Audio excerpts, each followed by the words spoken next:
اس سمندر نے دبوچ لیا۔ تقریباً 50 ہوائی جہاز اور 30 بحری جہاز اپنے مسافروں سمیت جب لاپتہ ہوئے تو بہت سے مصنفوں نے ان واقعات کو اپنی سوچ، عقل اور نظریے حالات و واقعات کو اپنے اپنے انداز سے قلم بند کیا۔ ان واقعات کے بعد بہت سے لوگوں نے اپنی اپنی سوچ اور فکر کا مختلف طریقوں سے اظہار کیا۔ کچھ لوگوں کا ماننا ہے کہ برمودا ٹرائی اینگل اس دنیا میں ایلینز کا علاقہ ہے، اور کچھ لوگوں کا ماننا ہے کہ برمودا ٹرائی اینگل ایک نیچرل ٹائم پورٹل ہے، اور یہ تمام ہوائی اور بحری جہازوں کو اس جگہ سے کسی اور جہاں پہ اس کا دوسرا سرا ہے وہاں پہ لے جاتے ہیں۔ امریکی فوج، چونکہ یہ علاقہ امریکہ کی فلوریڈا سے لے کر پورٹو ریکو سلطنت تک پھیلا ہوا ہے، تو پہلے پہل امریکی فوج تو ان تمام واقعات کو یکسر مانتی ہی نہیں تھی، اور جب برمودا ٹرائی اینگل کی کڑی نگرانی کرنے والے فوجی افسران سے اعلیٰ حکام نے انٹرویو کیا تو انہوں نے کچھ ہوش ربا واقعات کا اپنے اعلیٰ حکام کے سامنے ذکر کیا۔ مثال کے طور پر ان فوجی افسران کا کہنا تھا کہ انہوں نے اڑن کشتیاں برمودا ٹرائی اینگل کے عین وسط میں اترتی دیکھی ہیں، اور ایک فوجی افسر نے وہاں عجیب و غریب ایلین نما کوئی مخلوق بھی دیکھی، اور جس کی ویڈیو بنا کے سوشل میڈیا کی زینت بھی بنایا، اور یوں بہت سی نئی سوچوں نے برمودا ٹرائی اینگل کو ایک انوکھی مسٹری کی طرف رخ موڑا۔ اور بہت سے ایسے سائنسدان ہیں جو کہ کہتے ہیں کہ برمودا ٹرائی اینگل میں موجود ہول اپنے مخصوص وقت میں ہی کھلتا بند ہوتا ہے، اور اس مخصوص وقت میں اس ہول کے ارد گرد اگر کوئی بھی جہاز، چاہے وہ سمندر کی سطح پہ ہو یا برمودا ٹرائی اینگل کے عین اوپر آسمان کی بلندیوں پہ، وہ اس ہول کی مقناطیسی کشش کے باعث اس کے اندر جا سماتا ہے۔ اور بعض ماہرین تو اس حد تک کہتے ہیں کہ سمندر کی سطح سے غائب ہونے والے جہاز ابھی بھی صحیح سلامت سفر کر رہے ہیں، مگر وہ کسی اور ہی دنیا اور ڈائمنشن پہ ہیں جو کہ ہماری دنیا سے بہت مختلف ہے۔ جبکہ بعض ماہرین کا کہنا ہے کہ اس علاقے میں میتھائن ہائیڈریٹ نامی ایک گیس موجود ہے جو کہ اپنے آپ میں نہایت طاقتور اور دیو ہیکل بلبلے رکھتی ہے، جس کے بعد کوئی بھی ہوائی یا بحری جہاز کو پل بھر میں توڑ پھوڑ دیتی ہے۔ 1925 میں کوڈو پیکسی نامی ایک جہاز جو کہ 32 مسافروں کے ساتھ روانہ ہوا، اور عین اسی جگہ پہ 2 دن کی مسافت کے بعد پراسرار طریقے سے غائب ہو گیا۔ اور حیرت یہ کہ 90 سال بعد اس جیسا جہاز ہوانا میں ڈھونڈ لیا گیا۔ لوگ حیرت زدہ رہ گئے، اور یہیں پہ ایک سوال پیدا ہوا کہ اگر سمندر میں میتھائن ہائیڈریٹ نامی گیس موجود ہے تو جہاز ڈوبنے کے 90 سال بعد ہوانا میں کیسے پایا گیا، اور اس میں موجود مسافر کہاں گئے؟ برمودا ٹرائی اینگل ایک ایسا تکون جس کے نتنی واقعات ایک پل میں روح کو جھنجھوڑ دیتے ہیں، جو کہ کئی آسمانی اور سمندر کی لہروں پہ دھونے والے چاہے چھوٹے چاہے بڑے تمام جہازوں کو اپنے سحر میں جگڑ کر کسی اور ہی دنیا کا شاید مکی بنا دیتی ہے۔ کہانی ہم ایک ایسے پائلٹ کی جو کہ خوش قسمتی سے اس مسٹری کے سحر سے نکل آیا۔ صدیوں سے اپنے نتنے واقعات کے باعث وقت پر حکومت کرنے والا برمودا ٹرائی اینگل، جہاں پہ جہازوں کے کمپاس کام کرنا چھوڑ دیتے ہیں، اور حتیٰ کہ پائلٹس کے لیے یہ سمجھنا مشکل ہو جاتا ہے کہ وہ آسمان پہ کہاں ہیں، آسمان کدھر ہے اور سمندر کہاں، اور وہ آسمان اور زمین کے درمیان کہیں خود کو عجیب و غریب جگہ پہ پاتے ہیں۔ یہ عجیب و غریب روشنیاں، خوفناک حادثات، ان کا پس منظر کیا ہے؟ خوفناک حادثات سے بھرپور عجیب و غریب روشنی کے چماکے ہوں، آگ کے گولے ہوں، اڑن کشتیاں ہوں یا بہت سے جہازوں، منومن جہازوں کو پل بھر میں مسافروں سمیت غائب کرنا۔ دنیا کا پراسرار مقام برمودا ٹرائیں اینگل ہمیشہ سے ہی دنیا کے لیے ایک عجیب سا پراسرار مقام ہے۔ کہانی ایک ایسے ہی پائلٹ کی جس نے 4 دسمبر 1970 کی ایک سنہری چمکتی ہوئی صبح، جس میں بروس کالے نامی ایک پائلٹ نے باماس کے جزیرے اینٹرو سے اڑان بھری اور اس کے چھوٹے سے جہاز میں صرف 2 ہی مسافر تھے اور ان کی منزل فلوریڈا کا شہر میامی تھا۔ یہ بالکل ایک معمول کی پرواز تھی جو کہ بروس نے کئی بار سر کی، مگر اب کی بار جیسے ہی طیارے نے 1000 فٹ کی بلندی پر اڑنا شروع کیا تو طیارے کے سامنے ایک چھوٹا سا سیاہ بادل آ گیا جو دیکھتے ہی دیکھتے حجم بڑھانے لگا۔ مجبوراً بروس کو اس بادل کے اندر سے ہی طیارہ گزارنا پڑا۔ جیسے ہی طیارہ 11,500 فٹ کی بلندی پر پہنچا تو حیرت انگیز طور پر بروس کے سامنے بالکل اسی جیسا لیکن حجامت میں اس سے کہیں بڑا بادل آ گیا۔ بروس اتنے بڑے کالے سیاہ بادل کو دیکھ کر لمحہ بھر کے لیے حیرت زدہ رہ گیا اور اس پر مجبوری یہ کہ اس بادل کے اندر سے ہی طیارے کو گزارنے کے علاوہ اس کے پاس کوئی اور راستہ نہیں تھا۔ جیسے ہی بروس نے طیارے کو بادل کے اندر داخل کیا تو کیا دیکھا کہ بادل کے اندر سیاہ گپ اندھیرا تھا، مگر یہ بادل کسی طور پہ طوفانی نہیں لگ رہا تھا۔ تھوڑی دیر کے بعد بادل کے اندر سفید روشنی نظر آنے لگی، مگر پائلٹ نے یہ دیکھا کہ یہ روشنی کوئی آسمانی بجلی ہرگز نہ تھی۔ عجیب سی روشنی کے چماکے ہونا شروع ہو گئے۔ بروس نے تقریباً نصف گھنٹہ اس بادل کے اندر سفر کیا۔ یہ بادل اب ایک سفید سی سرنگ کی صورت اختیار کر چکا تھا اور اچانک ہی اس نے محسوس کیا کہ یہ وہی بادل ہے جو 1000 فٹ کی بلندی سے اسے ٹکرایا تھا۔ اسی سوچ سے اس کے رونگٹے کھڑے ہونے لگے، مگر دور سفید روشنی اس بات کی علامت تھی کہ بادل کی یہ سرنگ ختم ہونے کو ہے۔ مگر یہ کیا کہ طیارہ جیسے جیسے روشنی کے قریب پہنچ رہا تھا، طیارے کے تمام انڈیکیٹرز جلنے بجھنے لگے۔ طیارے کے آلات نے یک کے بعد دیگر کام کرنا چھوڑ دیا تھا۔ بروس کے لیے یہ لمحہ روح کو دہلا دینے والا تھا کہ شاید طیارہ کوئی اور قوت چلا رہی ہے۔ اس وقت اس کو محسوس ہوا جیسے کوئی برقی توانائی نے طیارے کو اپنے ہاتھوں لے لیا ہے اور وہ بالکل ایک کٹ پتلی کی مانند ہے۔ مگر جیسے ہی طیارہ اس سرنگ سے باہر نکلا، حیرت انگیز طور پر طیارے کے تمام آلات نے ایک کے بعد ایک کام کرنا شروع کر دیا تھا، مگر طیارہ ابھی بھی گہری سفید دھند میں سفر کر رہا تھا۔ بروس نے فوراً سے پہلے گراؤنڈ فلور سے رابطہ کیا کہ وہ طیارے کے موجودہ لوکیشن بتائے، مگر گراؤنڈ فلور سے ملنے والے جواب نے اس کے اعصاب ہی جیسے چھین لیے کہ طیارہ ریڈار پر نظر نہیں آ رہا ہے۔ جیسے ہی سفید گہری دھند ختم ہوئی، بروس نے دیکھا کہ وہ عین اپنی منزل یعنی میامی کے اوپر تھا۔ یہاں پہ حیرت کی ایک اور بات کہ فلوریڈا سے میامی کا یہ فاصلہ 217 میل تھا، جسے 1 گھنٹے 15 منٹ میں طے ہونا تھا، مگر طیارے نے یہ فاصلہ نصف یعنی 47 منٹ میں طے کیا اور بروس نے لینڈ کرتے ہی فوراً سے پہلے فیول چیک کیا اور وہ اتنا ہرچ نہیں ہوا تھا جتنا کہ طے شدہ فاصلے کے مطابق ہونا چاہیے تھا۔ بروس نے فوراً سے پہلے ان تمام معاملات کی اطلاع اپنے اعلیٰ حکام کو دی۔ ایوی ایشین ماہرین کو بھی اس کا کوئی بھی تسلی بخش جواب نہ مل سکا۔ بلاخر بروس نے خود ہی اس کی تحقیق کی اور اس نے اندازہ لگایا کہ اس وقت طیارہ بالکل برمودا ٹرائیں اینگل کے اوپر تھا اور بادل کے اندر سفید چماکے دراصل الیکٹرک فوگ تھی، جبکہ کچھ افراد کا کہنا کہ یہ ممکنہ طور پر بروس ڈارک انرجی کی بدولت کم وقت میں زیادہ فاصلہ طے کر پایا تھا۔ یہاں پہ یہ بات قابل ذکر ہے کہ یہ وہی توانائی ہے جس سے ہماری کائنات پھیل رہی ہے۔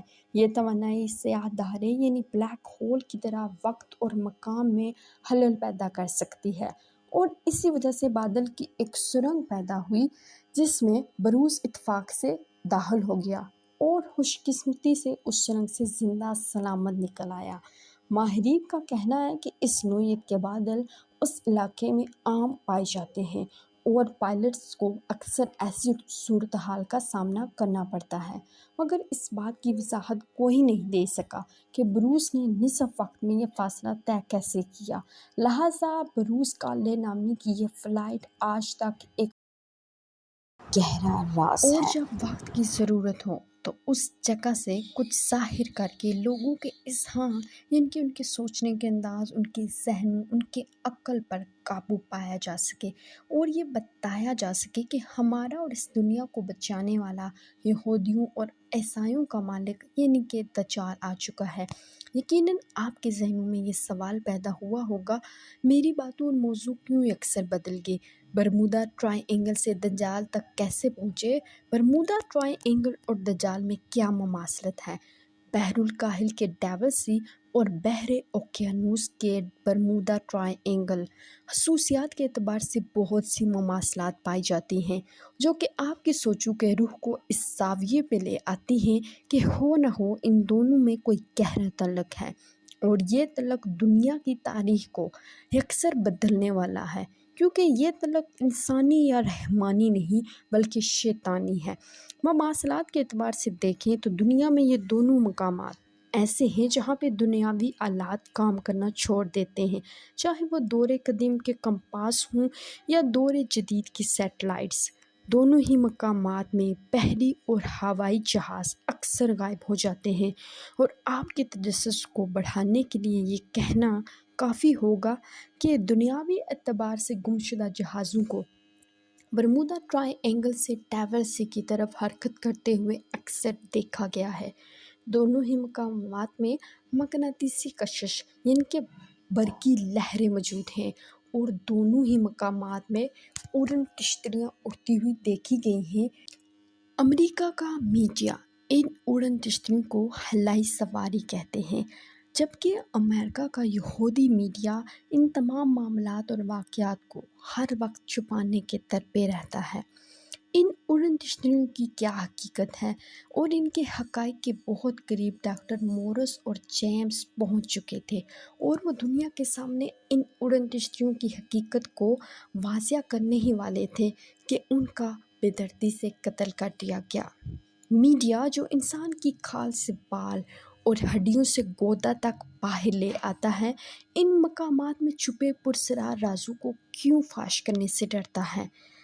مگر ہماری خوش قسمتی کہ ہماری ہر لمحہ رہنمائی کرنے والے ہمارے نبی پاک حضرت محمد صلی اللہ علیہ وآلہ وسلم نے بہت پہلے اپنے ہی وقت میں ہمیں ان تمام حقائق کے متعلق آگاہ کر دیا تھا، مگر ہماری کم علمی کہ ہم ان حقائق کو جاننے سے قاصر رہے۔ آئیے ہم ایک ایسی حدیث شامل کرتے ہیں جس میں ہمارے نبی کریم صلی اللہ علیہ وسلم نے ان تمام رازوں پہ پردہ ہٹا دیا تھا جن پہ امریکی میڈیا اور بالخصوص یہودی میڈیا لمحہ بلمحہ پردہ ڈالنے کی کوشش کرتے ہیں۔ صحیح مسلم کی ایک حدیث ہے جس میں حضور پاک صلی اللہ علیہ وآلہ وسلم نے ایک دن تمام صحابہ کرام رضی اللہ تعالیٰ عنہ کو اکٹھا کیا اور ان کو کہا، تمیم داری پہلے عیسائی تھا، وہ آیا اور اس نے بیعت کی اور اسلام میں داخل ہو گیا۔ اس نے مجھے ایسا واقعہ سنایا جو ان باتوں سے تعلق رکھتا تھا جو میں تمہیں دجال کے بارے میں بتایا کرتا تھا۔ اس نے مجھے بتایا کہ وہ لحم اور جذام قبیلے کے 30 آدمیوں کے ہمراہ سمندر کے سفر پر یعنی کہ بحری جہاز پہ روانہ ہوا۔ سمندر کی لہریں طوفان کے سبب انہیں مہینہ بھر تک ادھر ادھر دکھیلتی رہیں، یہاں تک کہ وہ ایک جزیرے میں پہنچ گئے۔ اس وقت سورج غروب ہو رہا تھا۔ وہ ایک چھوٹی کشتی میں بیٹھ کر جزیرے میں داخل ہوئے۔ جب وہ جزیرے میں داخل ہوئے تو ان کو ایک جانور ملا جس کے جسم پر بہت سے بال تھے۔ بالوں کی کثرت کی وجہ سے انہیں اس کے آگے پیچھے کا پتہ نہیں چل رہا تھا۔ انہوں نے کہا، تیرا ناس ہو، تو کیا چیز ہے؟ اس بالوں والے جانور نے کہا، میں جساسہ ہوں۔ انہوں نے پوچھا، جساسہ کیا چیز ہے؟ جواب ملا، اے لوگو، خانگاہ یعنی کہ گھر میں موجود اس آدمی کی طرف جاؤ، وہ تمہاری خبریں سننے کا بڑے تجسس سے انتظار کر رہا ہے۔ انہیں خوف ہوا کہ کہیں یہ جانور شیطان نہ ہو اور کہیں کوئی نقصان نہ ہو جائے۔ بہرحال وہ تیزی سے چلے اور خانقاہ میں داخل ہو گئے۔ وہاں ہم نے بھاری برگم قد کار کا ایک آدمی دیکھا جس کے گھٹنوں سے ٹہنوں تک بندھی ایک لوہے کی زنجیر تھی اور اس کے ہاتھ گردن کے ساتھ بندھے ہوئے تھے۔ ہم نے پوچھا تیرا ناس ہو تو کیا چیز ہے؟ اس نے کہا میرا پتہ تمہیں بہت جلد چل جائے گا، یہ بتاؤ کہ تم کون ہو؟ ہم نے کہا ہم عرب سے ہیں۔ پھر ہم نے سارے سفر، طوفان اور جساسہ کے بارے میں بتایا کہ اس نے ہمیں تیری طرف آنے کا کہا۔ اس نے کہا مجھے بیسان کے نہلستان یعنی باغ کے بارے میں بتاؤ۔ ہم نے کہا کہ اس کے بارے میں کون سی بات پوچھنا چاہتے ہو؟ اس نے کہا میں یہ جاننا چاہتا ہوں کہ کیا باغ میں پھل آتے ہیں یا نہیں۔ ہم نے کہا ہاں پھل آتے ہیں۔ اس نے کہا مجھے تبریہ کی جھیل کے بارے میں بتاؤ۔ ہم نے کہا کہ اس کے بارے میں کون سی بات پوچھنا چاہتے ہو؟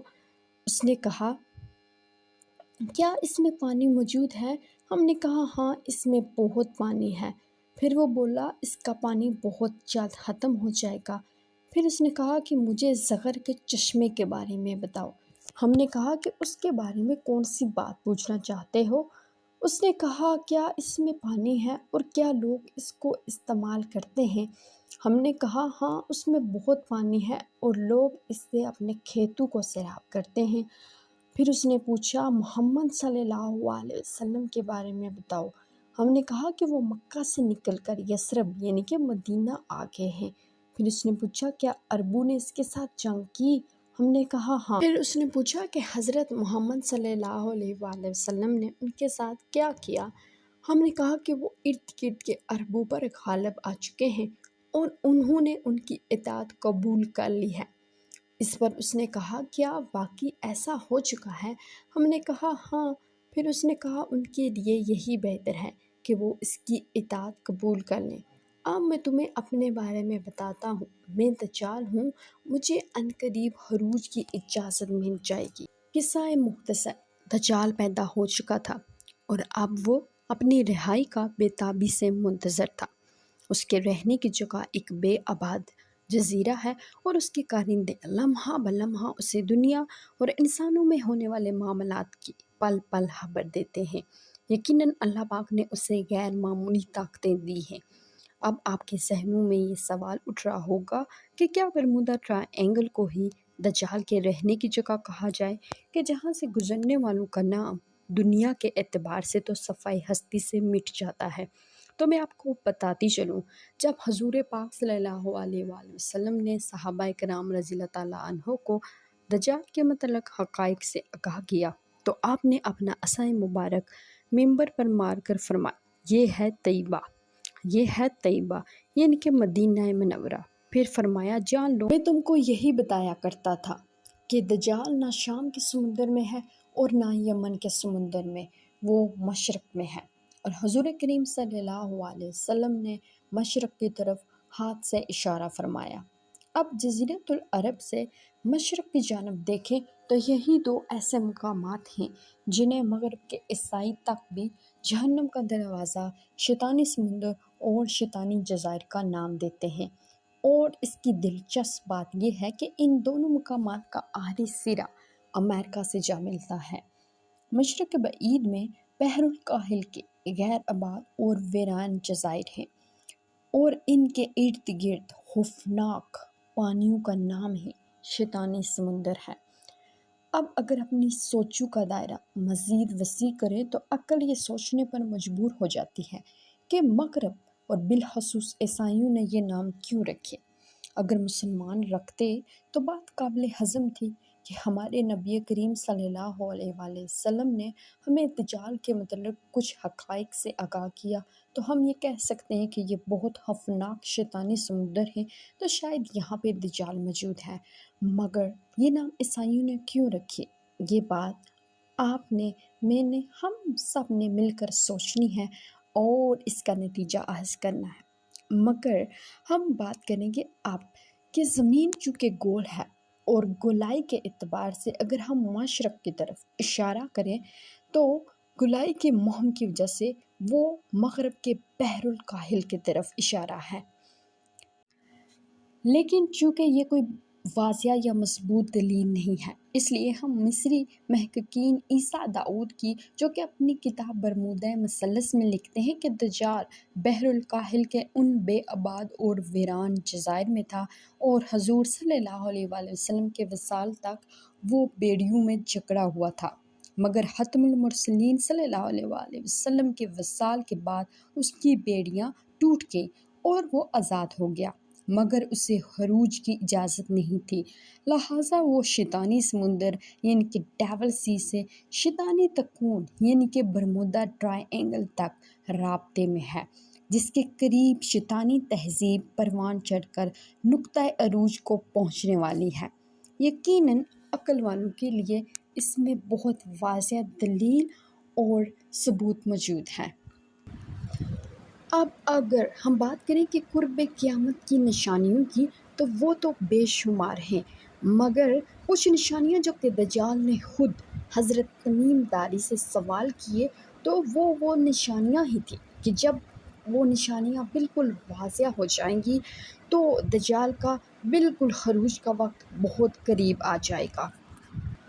مثال کے طور پر اس نے جو پہلا سوال کیا بسان کے نہلستان یعنی کہ باغوں کا، بسان دراصل فلسطین کا ایک علاقہ ہے جہاں پہ اسرائیلی دجالیوں کا قبضہ ہے، اور اب موجودہ وقت میں وہاں پہ کھجوروں پہ بالکل پھل نہیں آتا، اب ان درختوں پر کوئی بھی پھل نہیں آتا۔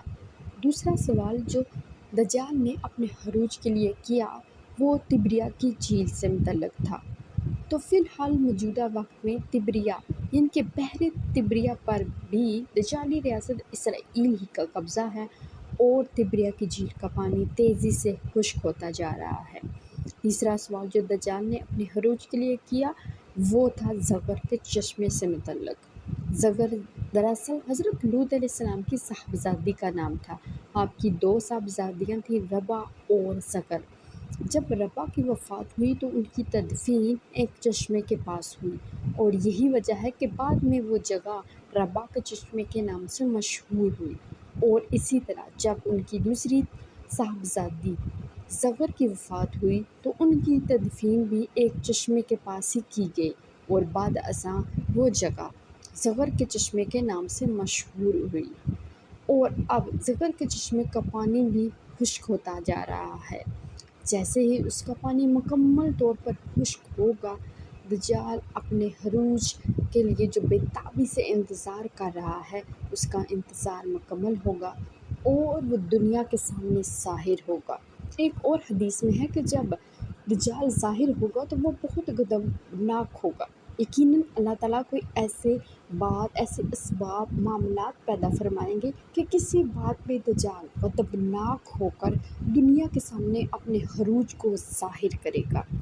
تو اللہ تعالیٰ سے دعا ہے کہ مجھے، آپ کو، ہم سب کو دجالی فتنوں سے، دجال سے ہر لمحہ اپنی حفظ و امان میں رکھے، اور قرآن پاک کی تلاوت کو نہ صرف ہماری زبانوں بلکہ سینوں میں پر بھی محفوظ فرما دے۔